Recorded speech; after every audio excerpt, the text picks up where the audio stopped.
En este momento tenemos un enlace, y me da mucho gusto anunciarlo, con Marwan Soto Antaki. Usted lo ubica perfectamente bien, es internacionalista, experto en temas de Medio Oriente, y en esta ocasión, para comentar lo que está sucediendo con el escalamiento del conflicto justamente entre Israel y el sur del Líbano o Hezbollah en Líbano y la intervención de Irán y el posible involucramiento de otras naciones, le hemos invitado a que nos ayude justamente a deshebrar toda esta madeja de conflictos que amenazan al mundo en este momento. Marwan, te saludo con mucho gusto. Te invito a conducir esta parte del noticiario para poner al tanto primero de los hechos a la sociedad que nos acompaña, que nos escucha y conversar contigo de los porqués. Comienzo, bueno, por supuesto, te saludo antes que nada. ¿Cómo estás? Buenas noches. Muchas gracias, querido Pepe, muchas gracias. Encantado en verdad de volver a platicar Gracias. contigo. Seguramente echaste un vistazo a las portadas internacionales sobre el tema del conflicto que se está gestando allá en Medio Oriente. Las tenemos aquí, me refiero a Algunas. algunas de las portadas, porque supongo que en todo el mundo está esto Ah, igual. ah, Tenemos la del sí. Washington Post, donde se resalta que Irán está bombardeando Israel. El New York Times, que dice que Israel es atacado mientras Irán lanza oleadas de misiles. El Wall Street Journal dice que Irán lanza misiles contra Israel. El Financial Times dice que Irán lanza una andanada de misiles contra Israel. Los Angeles Times dice que Israel bloquea un ataque de misiles iraníes. Le Monde informa que que Israel lanza una ofensiva terrestre. Le Figaro dice que Israel bajo el fuego de misiles iraníes. The Guardian está afirmando que Israel promete tomar represalias tras ataque con misiles de Irán. O Globo dice que Irán ataca a Israel y genera temores de que se expanda la guerra. El Clarín de Buenos Aires, Irán lanzó una brutal ofensiva con misiles sobre Israel. ABC dice, Irán responde con misiles a la invasión israelí del Líbano. El País, Irán ataca con 180 misiles. En fin, es la nota mundial por mucho, salvo tu mejor opinión, Marwan. A ver, sí, efectivamente. ¿Qué es lo que está sucediendo? Que estamos probablemente en uno de los momentos de mayor tensión en Medio Oriente en décadas. Tensión por las posibilidades de lo que pueda llegar a suceder. Si nos damos cuenta un poco la tensión que a lo largo de un año teníamos sobre Gaza después del ataque de Hamas y la ofensiva israelí que dejó ya más de 40.000 víctimas, pues nuestra atención se está yendo desde hace 2 semanas al Líbano. ¿Al Líbano por qué? Porque en Líbano se encuentra el otro frente de Israel, que es el Hezbollah. ¿Qué es el Hezbollah? Esta milicia chiita formada por Irán a principios de los años 80, tras la invasión israelí en Líbano para desplazar a la Organización de Liberación Palestina de Beirut. Se forma esta organización que es muchas cosas y hay que tratar de especificarlo un poco porque de ahí vienen las complicaciones o algunas de ellas. Es efectivamente una organización terrorista, es efectivamente un brazo militar, es efectivamente también un brazo político y un brazo político que ha ganado elecciones, ¿no? Que tiene una representación y funciona como un doble gobierno de facto de gran parte de Beirut y de parte del Líbano. Ahora, ¿qué es lo que ha sucedido desde hace 2 semanas para que la tensión se haya ido para allá? Resulta que desde hace 2 semanas una operación o múltiples operaciones por parte de Israel han logrado, por un lado, descabezar prácticamente la totalidad de los liderazgos de Hezbollah, y ahí el más relevante, quien todo el mundo supongo que ha escuchado en los últimos días, es Hassan Nasrallah. Hassan Nasrallah desde hace 30 años, el líder, un clérigo, líder político de Hezbollah.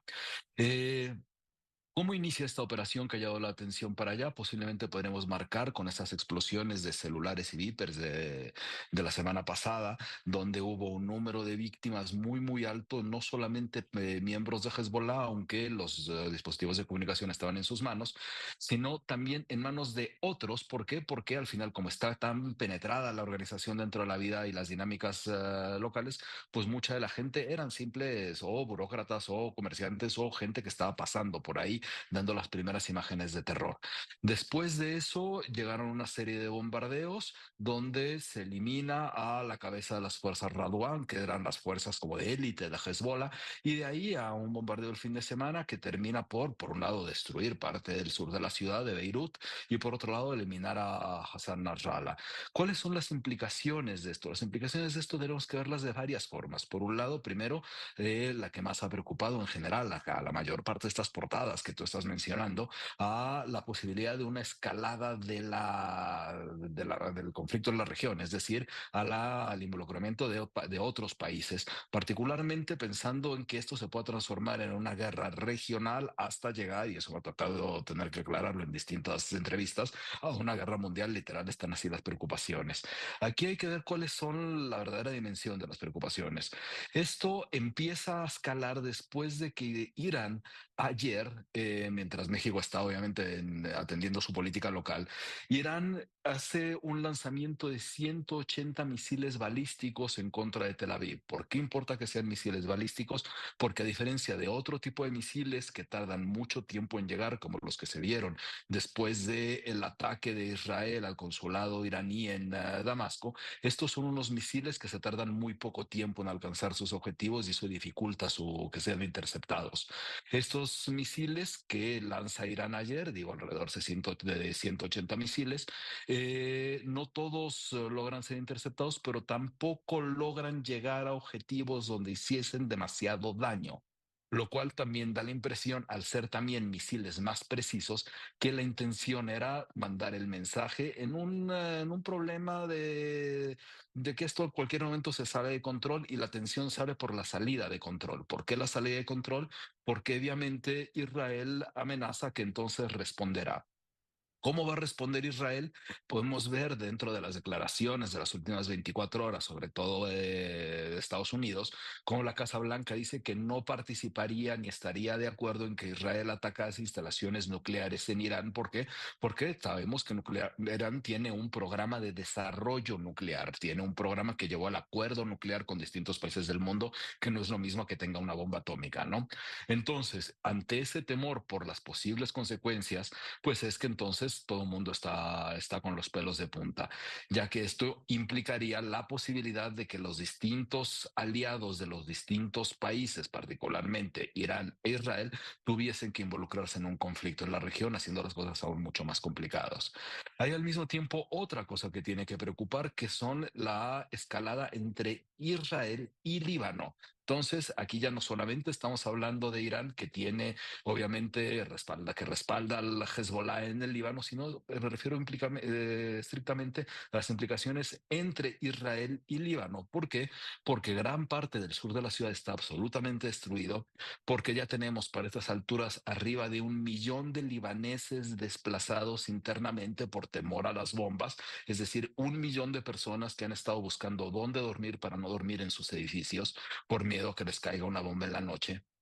Tenemos también alrededor de 1,000 personas que han sido asesinadas en los últimos días. Tenemos también alrededor de 100,000 personas, sobre todo sirios, que habían huido de Siria a Líbano originalmente, escapando de la guerra civil en Siria, y ahora regresan a Siria. Es decir, si tu mejor opción de salvaguarda es Siria, las cosas están complicadas. Y eso al mismo tiempo implica otros actores regionales que podrían ser Siria, donde opera el Hezbollah, aunque Siria no ha intervenido a lo largo del último año en ningún una operación contra Israel real después del 7 de octubre, y al mismo tiempo otras milicias regionales como otro Hezbollah, que es el Kataib Hezbollah, que opera desde Irak y que en los últimos días ha lanzado ataques contra bases, sobre todo norteamericanas, en Siria e Irak.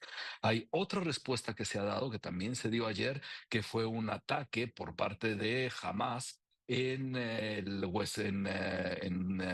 Israel, en un tiroteo que obviamente también dejó víctimas. Y al mismo tiempo, hoy en la mañana de México hubo un lanzamiento de alrededor de 100 cohetes por parte del Hezbollah en contra de Israel. Bueno, ese es el escenario en el que nos encontramos, es decir, es un escenario pésimo. El peor imposible, y así lo ha advertido el secretario general de la Organización de las Naciones Unidas, Antonio Guterres, que ha condenado justamente la expansión y el peligro que puede implicar este conflicto. Te pongo cómo lo dijo exactamente el secretario general de la ONU. Como ya hice en relación con el ataque iraní de abril, y como debería haber resultado obvio ayer, en el contexto de la condena que expresé, vuelvo a condenar enérgicamente el ataque masivo con misiles contra Israel. Paradójicamente, estos ataques no contribuyen en nada a apoyar la causa del pueblo palestino o a reducir su sufrimiento. Después de estas declaraciones, Marwan, finalmente el gobierno de de Benjamín Netanyahu declara persona no grata justamente al secretario general de la ONU. ¿Cómo la ves? Exactamente. A ver, ¿qué es lo que podemos interpretar a partir de las declaraciones en contra de Guterres? Que en realidad estamos hablando más de, honestamente, de la ofensiva política de Israel en contra de Naciones Unidas. Pues sí, Naciones Unidas que finalmente auspició la formación del Estado de Israel a partir de la Segunda Guerra Mundial. Después de la Segunda Guerra Mundial, ahora Israel se voltea contra Naciones Unidas en este conflicto en donde está sacando provecho, según me dicen los que saben como tú, Netanyahu, quien no goza de la mejor popularidad y está buscando evadir algunas acusaciones muy serias que ponen en peligro su gobierno. Esto es gravísimo. A ver, que en realidad es la crisis previa incluso al ataque del 7 de octubre. Yo creo que termina por ser algo mucho más grande que solamente el buscar distractores para evitar las persecuciones en contra de Benjamín Netanyahu. Al final, Netanyahu es alguien que desde hace mucho tiempo, desde siempre en realidad, había estado opuesto a la solución de los estados, había estado opuesto a los acuerdos de Oslo y que, cobijado por un gobierno de extrema derecha, encuentran al final en este conjunto, en este nuevo gabinete, en este gabinete de Israel, las posibilidades de aprovechar el momento en que se encuentran para expandir su estrategia de ofensiva en contra de todo lo que les representase el enemigo histórico. ¿Cuál es el problema de esto? El problema de esto es que en realidad no hay manera que ninguna de estas estrategias lleven a algo parecido a la paz. Al final, si tienes una estrategia que para garantizar algo parecido a la paz pide la eliminación constante de personas, pues va a ser difícil llegar a algo parecido a la paz. ¿Por qué? Porque al mismo tiempo generas en las distintas poblaciones de los países a los que se está atacando, ya sea Líbano, ya sea Irán, ya sea lo que sea, pues estás generando los insumos para que se transformen también en combatientes en contra de uno. Eso es un poco lo que se va con el discurso de Guterres. ¿Qué es lo que sí ha pasado con Israel? Es que ha tenido desde un principio una ofensiva en contra de Naciones Unidas, que ya lo vimos con UNRWA, con la organización, la parte de la organización dedicada a los refugiados palestinos, donde sí se sabe que hay miembros que habían estado parte de Hamas, pero eso no quiere decir que toda la organización sea equivalente a Hamas, porque al final es una organización que significa las posibilidades de supervivencia de la población, sobre todo en territorios palestinos.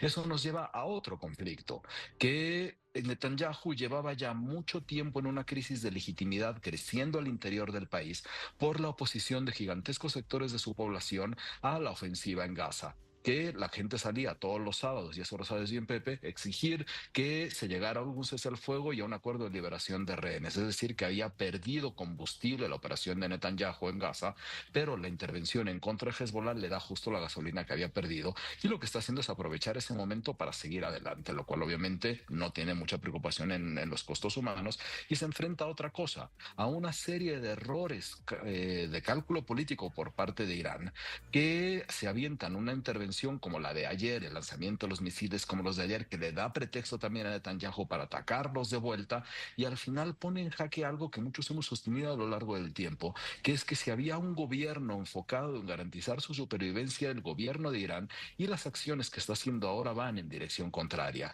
Eso mete otro de los puntos de altísima tensión. Correcto. Ahora en la región. Marwan, te agradezco muchísimo este esforzado análisis, complejo sin duda como es la situación y ha sido siempre en Medio Oriente. Gracias, Marwan, por esta información y este análisis compartido. Querido Pepe, muchísimas gracias. Muy buena noche. Gracias a ti, muy buenas noches, Marwan Soto Antaki. Una lección. Esta fue una producción de Grupo Fórmula. Encuentra más contenido como este en radioformula.mx.